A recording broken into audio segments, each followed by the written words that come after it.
Les damos la bienvenida a este Q&A para el programa número 1 de cortometraje documental, donde nos acompañan Carolina Admirable García, directora de A los 11, Farideh Schroeder, directora de Oasis, Nicolás Rojas Sánchez, director de Ñucanda, Pueblo en Movimiento, Valeria Díaz, directora de Oh Mariposa, ¿qué sueñas cuando agitas tus alas?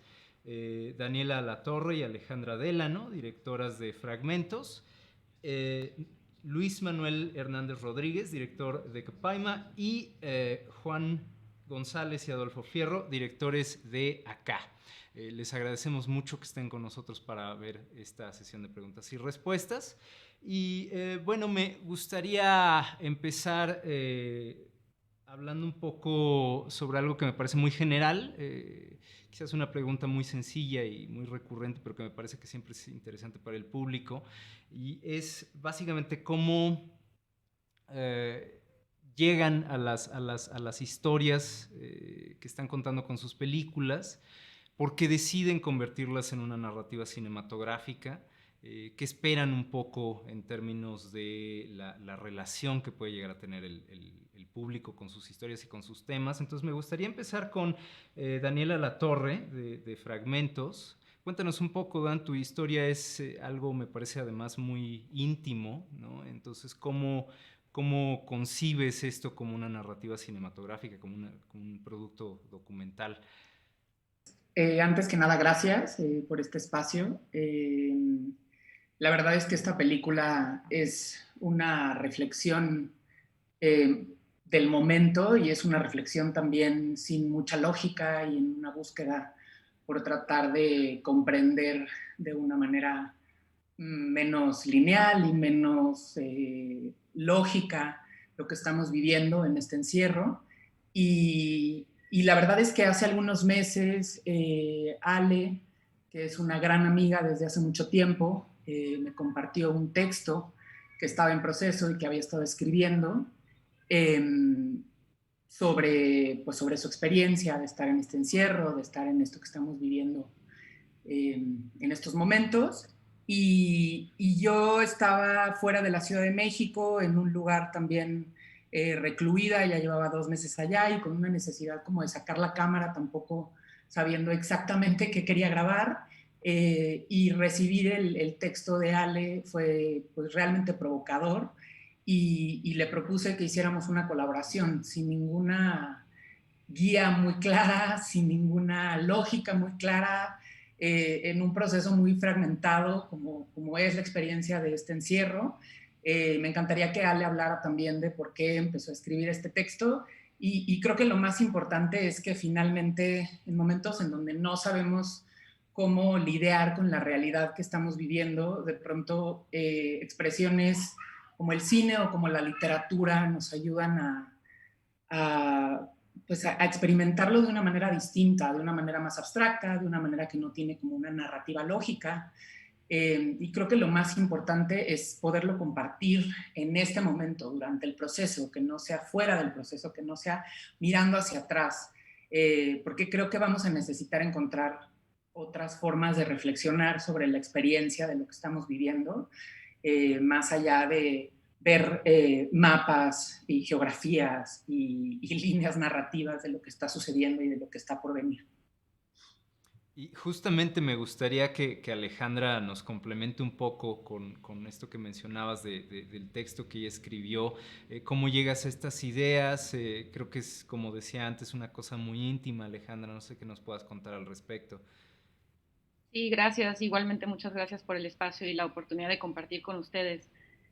Pues como cuenta Dani, el texto que escribí surgió de una necesidad enorme de procesar, darle orden y expresar de alguna manera algo que es innombrable, que es lo que hemos estado viviendo los últimos meses. En un principio simplemente empecé a documentar eventos que sucedían a lo largo del día y emociones de una manera muy fragmentada y con el paso del tiempo se fueron convirtiendo en algo más largo y con una enorme necesidad de poder compartirlo como un espacio también para conectarnos y de llenar los vacíos que nos ha provocado esta distancia, la necesidad de reconocernos en los demás, de escucharnos y a partir de conversaciones con Daniela, con otras personas, empezar a sentir que a través de palabras e imágenes podíamos empezar a conectarnos y a sentir.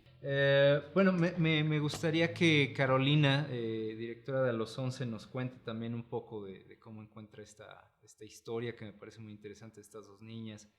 Pues nosotros llegamos a esta historia primero pues pensando en un poco en lo personal, en qué momentos de la vida habían sido como importantes o que habían marcado una diferencia en mí y en el equipo, ¿no? Y bueno, pues escribiendo y realizando pues un poquito de investigación me doy cuenta que es en esta primera infancia, bueno, no primera infancia, perdón, en la infancia, en este paso de ser niña, adolescente, de que se siente mucho, que hay como muchas emociones de por medio, ahí está la amistad, pero también está el cambio del cuerpo, entonces como que ahí empezamos el pastel y entonces empezamos a ir construyendo hacia arriba, ¿no?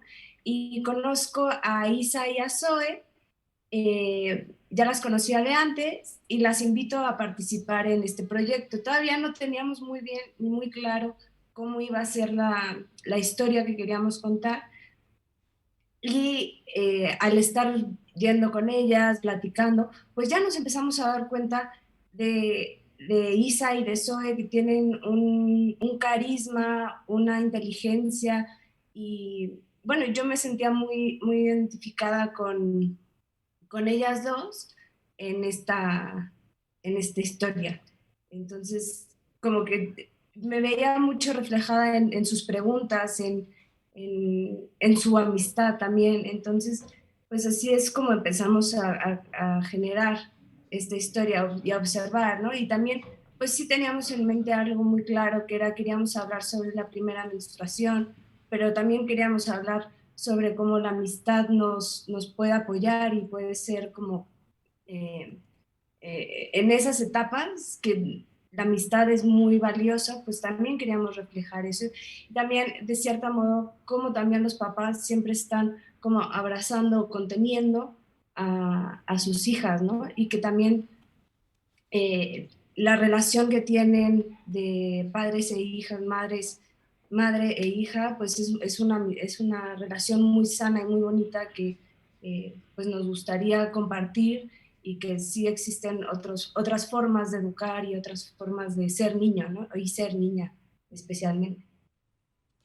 Faride, también me parece que es una cuestión de nuevo muy íntima la que manejas en tu película Oasis sobre la maternidad. Entonces, ¿qué nos puedes contar de esto? Sí, bueno, yo estaba aquí en mi departamento, también es una pequeña película que hicimos en medio del confinamiento y mi mamá a los 64 años decidió muy valientemente dar un cambio en su vida y vino a pasar 2 meses en esa transición conmigo en mi departamento y tenemos 18 años sin vivir juntas porque ella vivía en otra ciudad.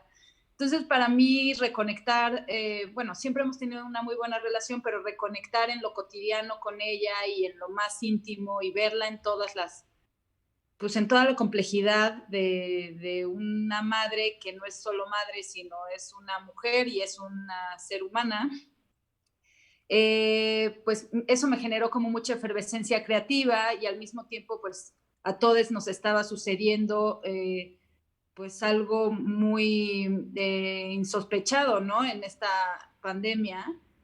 Y bueno, a mí me habían invitado a formar parte de un documental internacional con diferentes directores del mundo, pero yo sentía que estábamos filmando las mismas imágenes que todos los cineastas del mundo estaban filmando, ¿no? Entonces yo tenía como una cosa que en cada Zoom yo planteaba como, pero ¿qué más le estamos diciendo al mundo? ¿Pero dónde está nuestra mirada? ¿Dónde nos está moviendo lo más íntimo de nosotros, ¿no?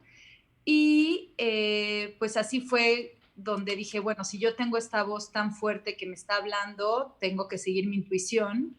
Y renuncié a ese documental, digo, en los mejores términos, pero me salió así de adentro, pues hablar de ser mujer, de la maternidad, del encierro, de espacios pues más esperanzadores, porque además yo estaba pasando por un momento, pues, supongo que a muchos les pasó, que era como estábamos recibiendo muchas noticias de muerte y muchas noticias muy abrumadoras, entonces yo quise buscar otras imágenes distintas que nos hablaran de vida. Le hablé a mi ginecóloga, que es una de las abanderadas más importantes de partos humanizados en casa en México, y le propuse acompañarla a filmar esto que estaban haciendo, que era darle una alternativa a mujeres embarazadas de no ir a hospitales en medio de una pandemia donde la violencia obstétrica sistémica pues se podía ver agudizada por la emergencia sanitaria. Y entonces, pues ellas en un movimiento feminista que llevan haciendo durante muchos años, pues me parecía de vital importancia ahora en esta situación ver cómo impera la vida en medio de esta situación tan adversa, ¿no? Dalia, también creo que tu película viene de algo muy interior. Sí, en una manera, pero en otra, de la manera como surgió, fue que nos invitaron a Yula y a mí de un festival de Little Luz. Hicieron una curaduría y nos juntaron, no nos conocíamos. Estábamos a larga distancia y ella es escritora y me mandó unos fragmentos de su libro, de un libro que está escribiendo, y yo saqué las frases que me parecieron más interesantes de todo lo que lo juntamos, hicimos como un Frankenstein con su texto, bueno, entre el ping-pong ahí, y a partir de ese texto, con las sensaciones y todo lo que me provocó, yo planteé una serie de imágenes que pudiera conversar con el texto, que se fuera como tejiendo, de una manera como que conversando con el texto. Y el texto es habla sobre el consumo y la propiedad, inmuebles y colores, es una cosa rarísima, que parece inconexo, pero para mí tiene total sentido. Y entonces ahí me acordé de todo lo que, cuando tembló en el 2017, yo estuve en mi departamento, el edificio quedó dañado, entonces nos tuvimos que salir, ¿no? Y yo no sé por qué me puse a grabar todo el proceso de sacar los muebles y todo. Y bueno, yo estaba hablando por teléfono cuando fue el temblor y grabé un poquito como el finalito del... Entonces esas imágenes yo no sabía para qué las iba a usar y decidí que esto era como una cosa total, como hasta opuesta en una manera, de cómo... Pues creí que unirlas iba a ser como a ver qué pasaba.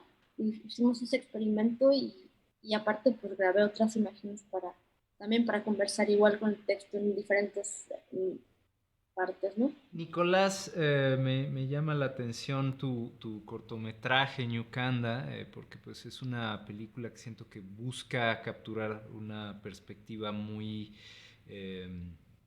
¿cómo decirlo? Pues muy íntima también, muy del interior de lo que es la vida indígena, de lo que son las festividades, los rituales.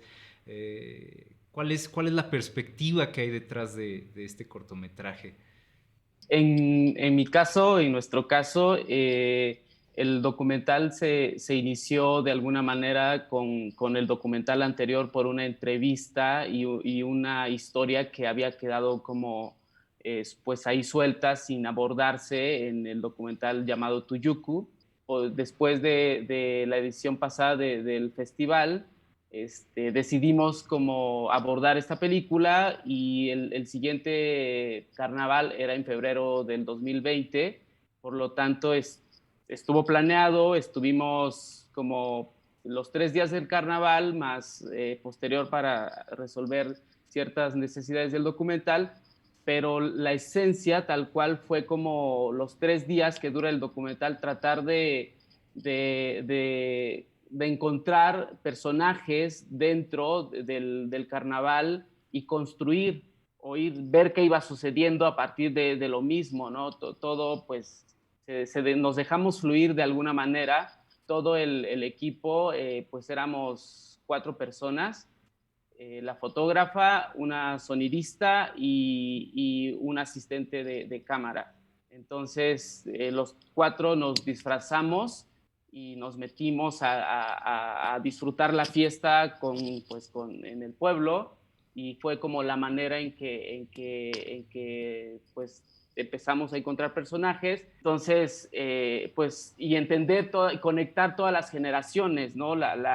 Mi abuela, que mi abuela pudiera ver esta película que solo habla mixteco, y que la pudiera ver mi sobrino que habla mixteco español, y que la viera mi otro sobrino que habla mixteco español e inglés. Entonces, la idea era como jugar con esta conexión de las 3 generaciones, por decirlo, y pues al final fue una cosa que se fue construyendo hasta, solo por decirlo, hasta el día de anoche fue como todavía hacer cosas para terminar el documental, porque hoy se entra a post, ¿no? Entonces, pero fue como una cosa fue dictando y tejiéndose por sí misma, por decirlo, entre las imágenes, las voces, y nada, al final creo que es una película para mi pueblo, porque está hablada para ellos, pero la idea es que todo el mundo la pueda entender y la pueda apreciar, al igual que la va a apreciar mi abuela, ¿no? Valeria, en tu caso es un corto más orientado a lo experimental. Me gustaría que nos hablaras tanto de la idea como del tono, del estilo que utilizas para tu cortometraje. Bueno, la idea surgió porque mi hermana estudia biología, que es algo totalmente un poco contrario a lo que yo estudio, que es cinematografía. Y me causaba una curiosidad como casi ingenua el pensar cómo es que los biólogos y las biólogas conciben o qué entienden por naturaleza y qué entienden por vida. Entonces, pues creo que más importante aunque eso, cómo la apreciaban. Eso se me hacía muy interesante, particularmente los taxónomos, quienes son los que describen y también los que clasifican las especies de animales, de plantas de todo el mundo. Entonces me parecía a mí algo muy enigmático, muy interesante, pero también muy sensible. Entonces lo que yo traté de hacer era como, primero hice muchas entrevistas con muchos biólogos y biólogas, y fue muy interesante todo lo que encontré, escuchar sus experiencias desde ese lugar de la ciencia, extendiéndose a la vida, a la estética. Resultó algo como bastante metafísico incluso. Y pues transmitirlo en un documental, o sea, como que no quise incluir ninguna entrevista o cosas explicativas, porque lo que yo quería era abordar la sensación. Y sí, pues entrar un poco en lo que ellos veían como algo cotidiano, pero que es bastante excepcional cuando lo piensas bien. Entonces, pues básicamente eso. Y Luis Manuel, ¿qué nos puedes contar de Cupaima? Bueno, pues mira, Cupaima es un proyecto que nació en base, de alguna forma, a la admiración que yo tengo por mi bisabuela. En mi familia, ella tiene como un halo místico, así mágico, porque ella es como la matriarca, básicamente. Ella fue una indígena de un pueblo minero en Zacualpan, en el Estado de México, y ella, sin saber leer ni escribir, pero siendo comerciante hacia full, sacó adelante a mi familia, ¿no? Entonces lo tenemos como una referencia muy, muy grande, y de alguna forma yo, como en este interés de reconectarme con esa parte de mi bisabuela que no me tocó conocer, pero sí conecto pues por la educación que tenía en mi familia, quería hacer como una especie de homenaje, pero más allá de quién fue ella, es de mujeres similares a ellas que en este momento existen, ¿no? Uno de los temas que a mí me interesan mucho pues, es el tema de la educación como una herramienta de transformación social. Y bueno, en este proyecto la intención fue que en una nota que dimos de un periódico descubrimos pues a Norma, que su nombre en Wirrárica es Cupaima. sin conocernos, fuimos a 14 horas a la sierra, en mi coche ahí ahora sí que a ver cómo nos iba en la aventura. Y fue muy padre, llegamos justo en la fiesta de la comunidad, por el aniversario de la comunidad, y buscando, oigan, ¿quién es Norma, no? ¿Quién es Norma? Y ya, en el mero baile llegamos, nos conocimos, estuvimos una semana en su comunidad, y luego también fuimos a Tepic. Ella es de Bolaños, Jalisco, y bueno, fue una experiencia muy, muy agradable. Y pues bueno, básicamente a grandes rasgos esa es la intención del proyecto. Lo que buscamos y acordamos con Norma fue que queríamos contar su historia justo también para que se pueda, digamos, romper ese mito, ¿no? De que la educación sea un privilegio, ¿no? O sea, lo que se busca es que sea un derecho. Y pues la neta, la intención es justo eso, que es muy admirable lo que ella ha logrado. Ahora está haciendo su maestría. El día de hoy no nos pudo acompañar porque, bueno, tuvo ahí unos problemillas con la red, pero posteriormente en el festival para mí va a ser pues muy agradable, y espero también para las y los espectadores conocer de su viva voz su camino, ¿no? Gracias. Y finalmente me gustaría que Adolfo y Juan nos hablaran de Acá. Me parece una película muy interesante porque de algún modo también habla sobre el descubrimiento del cine mismo. Pues sí, estaba escuchando así de los compañeros que también es como una temática parecida, porque pues José Rarámuri es de acá de la sierra. Entonces ya cuando nos conocimos, José ya tenía en cierta manera un proyecto. Él tenía, hace como 10 años, ¿no? Le regalaron una cámara de video en una de estas reuniones como de indígenas que hacen acá en el estado de Chihuahua. Entonces él documentó demasiado en su comunidad. No sé si quieres hablar un poco de eso. ¿Cómo fue? Sí. Pues como yo empecé, más bien creo que es algo, mi manera de ver en cuanto a todos los que estamos aquí es algo diferente, porque yo solamente empecé a grabar o sea, lo que pasa en mi comunidad. O sea, yo tenía como 15 años, pero no tenía ningún interés en difundir o cosas así. Simplemente a mí me gustaba lo que estaba pasando en mi comunidad. Entonces simplemente fue documentar, y ya cuando llegué aquí, o sea, yo no tenía la importancia que tenía el material que yo pues había grabado, pero siempre quería tener un documental, que por ejemplo en mi comunidad no tenemos ningún, digamos, registro de nada, y muchas cosas se han perdido. Entonces es algo que pues es algo real, no es actuado, ni es planeado, no tenemos un guión, nada de eso. Entonces es algo pues que, o sea, ahorita existen muchos videos, pero ya esto es algo totalmente diferente a todo lo que existe, porque otros son como, digamos, como parecen tutoriales, y esto es algo muy diferente. Sí, pues fue un poco eso de que ya llegamos a la conclusión de que, o sea, él quería hacer como al principio, era un documental más como de explicando lo de su cultura y todo. Y obviamente aquí ya llegamos a la conclusión de que lo realmente valioso e importante es Adolfo, que él haya nacido, empezar a documentar su comunidad y ver esa naturalidad pues, de la comunidad misma, que no es lo mismo si hubiera estado grabando yo ahí en la comunidad a que Adolfo, que era parte de su familia, sus vecinos, etcétera. Entonces, pues sí se nota esa naturalidad, y aparte, pues ya al final, pues esta simbiosis de estas dos visiones de Adolfo y la mía en esa codirección, pues sí creo pues este producto que sí definitivamente pues va a tener otro alcance más allá del que era al principio cuando nos conocimos, ¿no? Entonces, pues creo que eso es básicamente. Se nos terminó el tiempo, pero me gustaría agradecerles muchísimo por mi parte y por parte del Festival Internacional de Cine de Morelia, el que hayan estado con nosotros compartiendo sus visiones, sus opiniones y sus experiencias haciendo estos cortometrajes. Muchas, muchas gracias.